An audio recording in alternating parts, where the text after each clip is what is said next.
Welcome to Mumbra TV and to our show Mumbra this week. आज के show में हम उस हादसे के बारे में बात करेंगे जिस हादसे ने मुमरा की बहुत सी फैमिलीज की ज़िंदगी को डिस्टर्ब कर दिया है। हम सबको बहुत अच्छी तरीके से याद है कि तकरीबन आज से 2 साल पहले सील फाटा पे एक बिल्डिंग गिरने की वजह से तकरीबन 75 लोगों की मौत हो गई थी। ये हादसा one of the severe accident था मुमरा की हिस्ट्री में। इसके बाद क्या हुआ, बहुत सी बिल्डिंगों का कंस्ट्रक्शन रोक दिया गया और बहुत सी फैमिलीज की लाइफ डिस्टर्ब हो गई। बहुत से लोग ऐसे थे जिन्होंने अपनी ज़िंदगी भर की कमाई इन बिल्डिंगों में फ्लैट्स और घर बुक करने के लिए इस्तेमाल कर ली थी। कुछ लोग ऐसे थे जो चॉल्स में रहते थे और उन लोगों ने अपने घर को बिल्डर्स के हाथ दे दिया था ताकि उन्हें फ्लैट्स मिल जाएं। बहुत से बिल्डर्स ऐसे थे कि वो यहाँ से भाग गए क्योंकि वो ये रीपे नहीं कर सकते थे अमाउंट, और कुछ बिल्डर्स ऐसे थे जिन लोगों ने ये अमाउंट जो कस्टमर से लिए थे या लोगों से लिए थे वो उन्हें रीपे कर दिए। मगर बिल्डिंगें आज भी, बिल्डिंगों का काम वहीं अटका हुआ है। यहाँ तक उन अनकंस्ट्रक्टेड बिल्डिंग्स में जो लोग रह रहे हैं, जो फैमिलीज रह रही हैं, उनके सर पे छत नहीं है, दीवारें नहीं है। कुछ बिल्डिंगों में वहाँ पर प्रॉपर ड्रेनेज सिस्टम नहीं है और आज भी पीने का पानी वहाँ अवेलेबल नहीं है।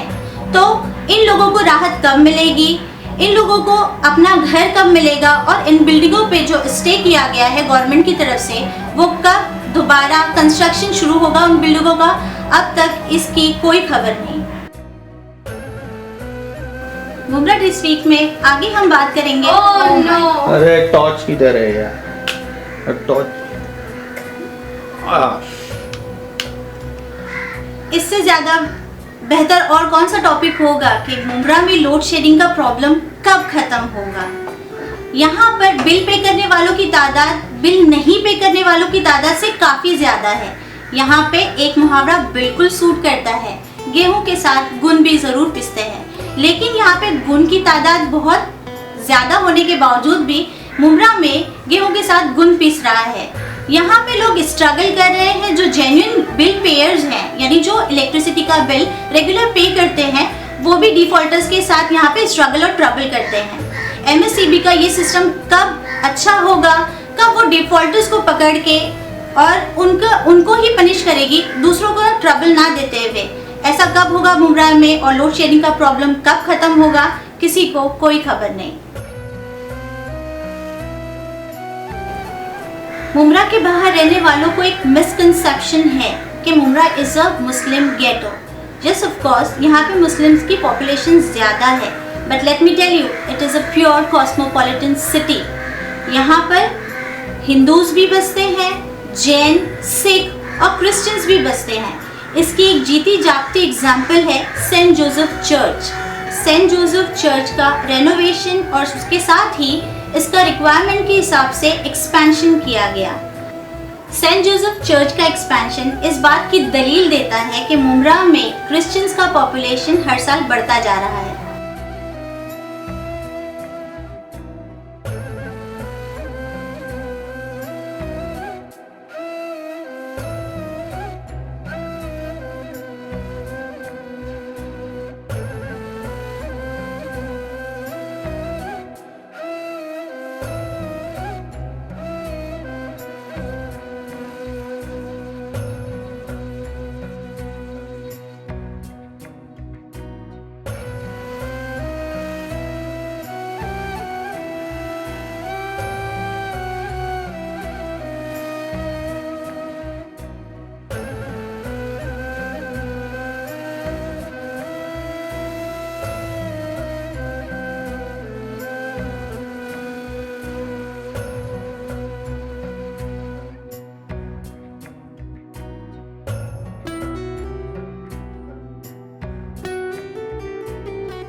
(31 मई को मुमरा वॉइस फाउंडेशन ने टैलेंट सर्च 2015 का फाइनल इवेंट ऑर्गेनाइज किया। टैलेंट सर्च 2015 के फाइनल इवेंट में स्टूडेंट्स को काउंसलिंग और मोटिवेशन देने के लिए प्रोमिनेंट प्रोफेशनल्स को इनवाइट किया गया था।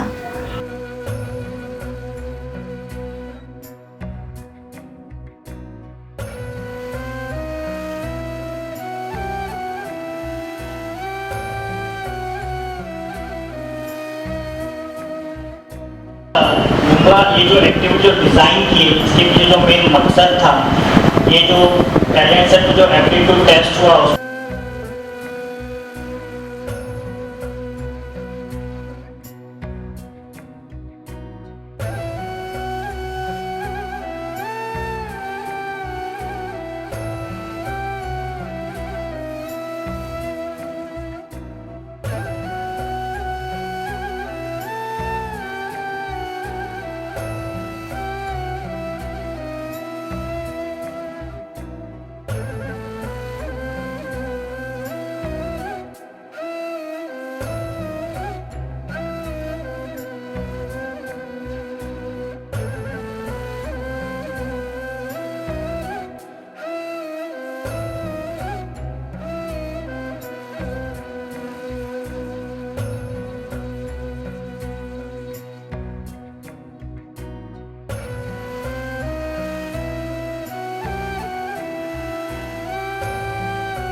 That's all in Mumra this week.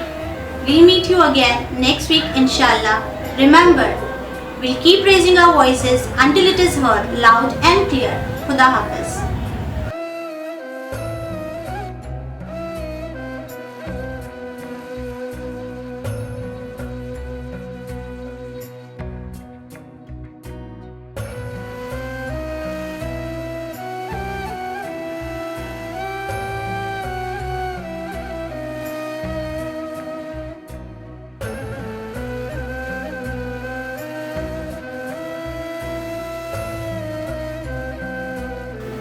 क्या आप जानते हैं मुमरा के पारसिक टनल का कंस्ट्रक्शन ईयर 1916 में कंप्लीट हुआ।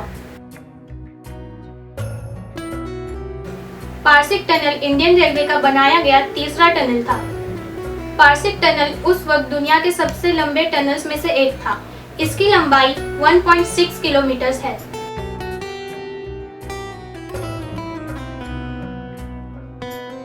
अगले साल 2016 में पारसिक टनल को पूरे 100 साल कंप्लीट हो जाएंगे।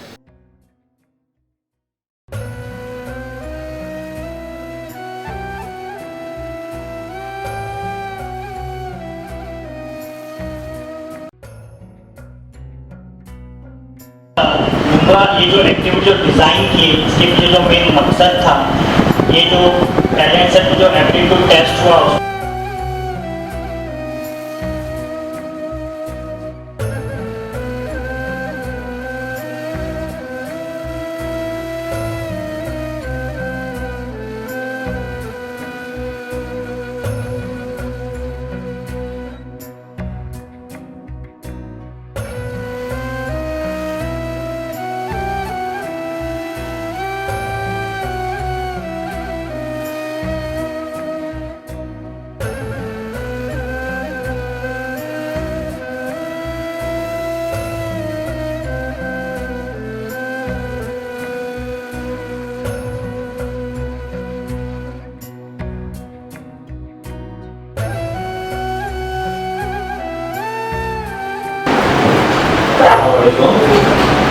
अल्हम्दुलिल्लाह, सबसे पहले मुबारकबाद NBF को, फाउंडेशन को इस लेवल का प्रोग्राम ऑर्गेनाइज करने के लिए। बिकॉज ये नॉर्मल करियर काउंसलिंग प्रोग्राम ना होते हुए इसको जो एक नाम दिया गया करियर टॉक शो, एक कुछ माइंडसेट बन गया है, उस माइंडसेट के हिसाब से हम खाली चल रहे हैं। तो I request each one of you, हर किसी से मेरी एक रिक्वेस्ट है कि आप ये चीज जानने की कोशिश करें कि बच्चे की सलाहियत क्या है।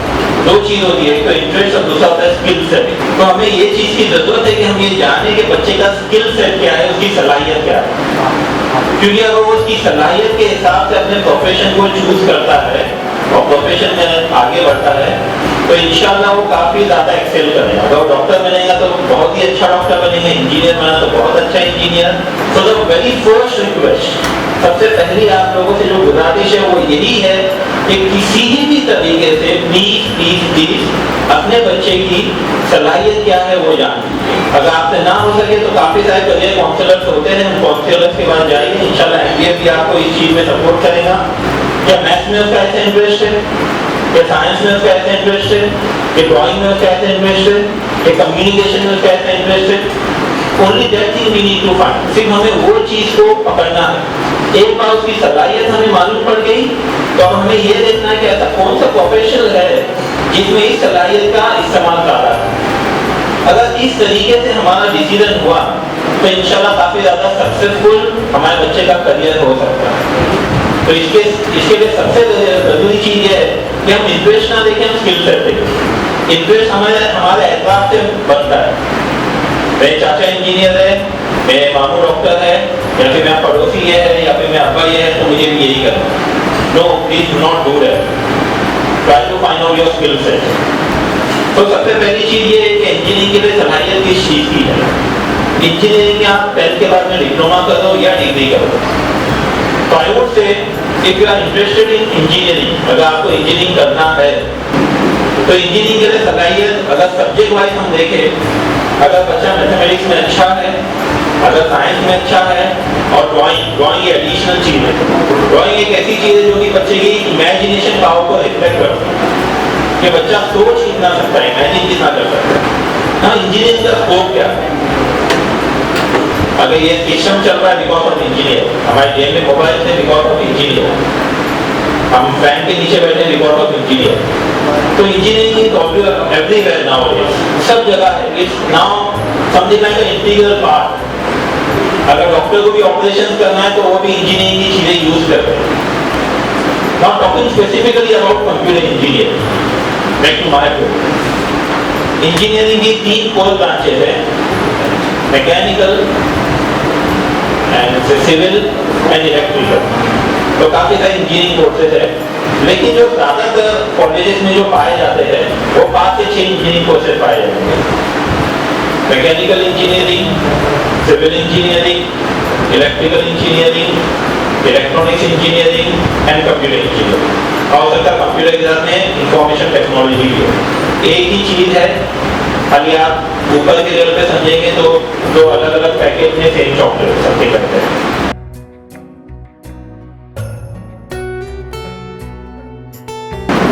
सबसे पहला क्वेश्चन क्या होता है लोगों का 10th स्टैंडर्ड के बाद, जो 85 अबव है वो साइंस में एडमिशन लेना चाहते हैं।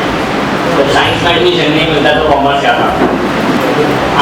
ये हमको पहले डिफाइन करना है कि आपको किस सेक्टर में जाना है। साइंस बहुत वास्ट फील्ड है और एक बहुत सेपरेट सेक्टर है। कॉमर्स एक डिफरेंट ही सेक्टर है, पर कॉमर्स में आपका स्कूल का लैंग्वेज के अलावा कोई भी सब्जेक्ट नहीं है। आप लोग हार्डली 10 मार्क्स के लिए इकोनॉमिक्स पढ़ते हो सोशल स्टडीज में, तो यहाँ पे 100 मार्क्स का हो जाता है। इकोनॉमिक्स आप सुबह से लेकर रात तक हर रोज करते हो। कॉमर्स में आप एसपी पढ़ो, ओसी पढ़ो, इकोनॉमिक्स पढ़ो या अकाउंट्स पढ़ो। अकाउंट्स का सबसे बेस्ट कंसेप्ट है, आप अपने दोनों कंधों को देख लो और कुरान की कोई आयत में भी लिखा है, हदीस में लिखा, अकाउंटिंग होती रहती है, अच्छी है बुरी। लोग सोचते हैं कॉमर्स अजीब चीज है। कॉमर्स में आने का सबसे पहले लोगों को एक ही चीज दिखाई देती है, सीए। भाई CA is not the only field in commerce. और कोई कॉमर्स में बोलो क्या करना है, अकाउंट्स करना है। भाई अकाउंट्स ही होनी फील्ड नहीं। Joint commissioner of Mumbai crime branch Mumbai Himanshu Roy is a qualified chartered accountant and is a qualified IPS officer. सबके मिसकंसेप्शन सीए सबसे टफ है। कितना को लगता है सीए टफ है? सबने सुना हुआ एक बच्चा पास होता है, पर किसी ने आज तक ये पूछा कितने बच्चे अपेयर किए। मुंब्रा में अगर ना पार्टीशन करो एजुकेशन में, कितने बच्चे सीए में जा रहे हैं और कितने बच्चे इंजीनियरिंग में जा रहे हैं, आप मानोगे नहीं। एवरी ईयर मैक्सिमम 10 बच्चों से ज़्यादा सीए में कोई एडमिशन नहीं है। अब 10 बच्चे एडमिशन लेता हूँ, उसमें से एक बोलते हो कि एक बच्चा पास होगा, परसेंटेज काफ़ी अच्छा है। और 500 बच्चे आईटी के लिए अप्लाई करते हैं, उसमें से 5 बच्चे सिलेक्ट हो जाए तो भी परसेंटेज 10 है। सीए कोई डिफिकल्ट चीज़ नहीं है। लोगों ने मिथ बना के बैठे दिमाग में सीए से 90% वाले कर सकते हैं। सीए ने इंडिया में सबसे ज़्यादा स्कोप, इतना स्कोप है जिसकी कोई नहीं। आप प्रेजेंटली इंडिया में देयर आर 2,90,000 सीएस। मुंब्रा में 370 फैमिली बिजनेस हैं, पर मुंब्रा में सिर्फ 20 चार्टर्ड अकाउंटेंट। सी कॉमर्स में एक और कोर्स है जिसको कंपनी सेक्रेटरी बोलते हैं। जिनको थ्योरी पसंद है ये उनके लिए company secretary. Presently last year companies act में अमेंडमेंट आया, that is a act company का 956। वो एक्ट में अमेंडमेंट आने की वजह से इस कोर्स की डिमांड सबसे ज़्यादा बढ़ी है। इस कोर्स में पिछले कैंपस में एक बंदे को 1 करोड़ का सैलरी मिला विद इन इंडिया। कोई एक्स्ट्राऑर्डिनरी नहीं है। 12 के बाद 3 साल का है, 3 साल में ग्रेजुएशन के बाद कंपनी सेक्रेटरी कंप्लीट होता है। उसके अलावा कोर्स पूरी इंडिया में presently there are only less than 1 lakh company secretary, less than 1 lakh. ICW cost accountant, वो भी 12 के बाद 3 साल का है। ये तीनों लेवल अपने अपने हैं, तीनों टफ है।